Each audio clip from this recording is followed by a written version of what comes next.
बिहार में चुनाव को लेकर इस वक्त की सबसे बड़ी खबर आपको बता रहे हैं।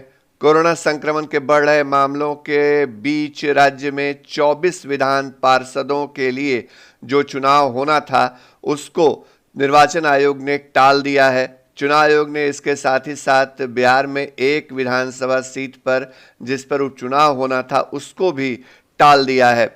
निर्वाचन आयोग ने विभिन्न राज्यों में रिक्त विधानसभा की सीटों के उपचुनाव को कोरोना के कारण स्थगित करने का निर्देश दिया है।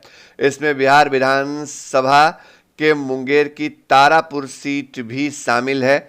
इस सीट से जेडीयू के विधायक मेवालाल चौधरी हुआ करते थे, जिनका पिछले दिनों कोरोना की वजह से निधन हो गया था और इस सीट पे अब उपचुनाव होना है, लेकिन फिलहाल इसे टाल दिया गया है।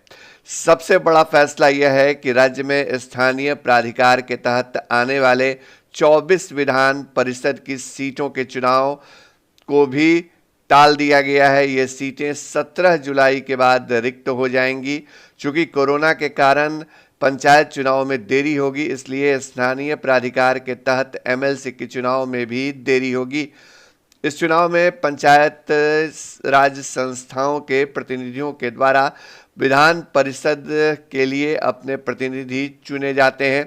कोरोना के कारण 24 विधान परिषद सीटों पर जो चुनाव होने वाला था उस पर ग्रहण लग गया है।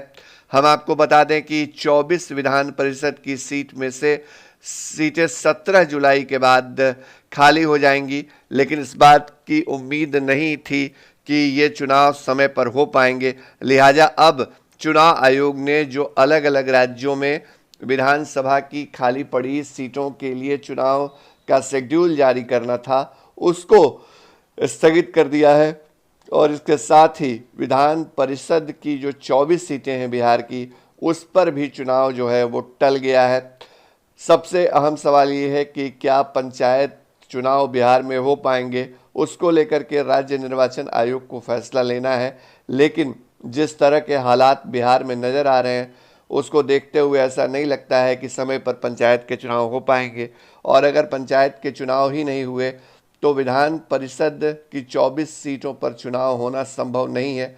इस बात की आशंका पहले से जताई जा रही थी और अब आखिरकार चुनाव आयोग ने जो फैसला किया है उसने जो उपचुनाव वाली सीटें थीं वहां उनको स्थगित किया है चुनाव को, और इसके साथ ही साथ बिहार विधान परिषद की 24 सीटों पर जो चुनाव होना था उसको भी टालने का फैसला ले लिया गया है। उस पर भी ग्रहण पहले से मंडरा रहा था।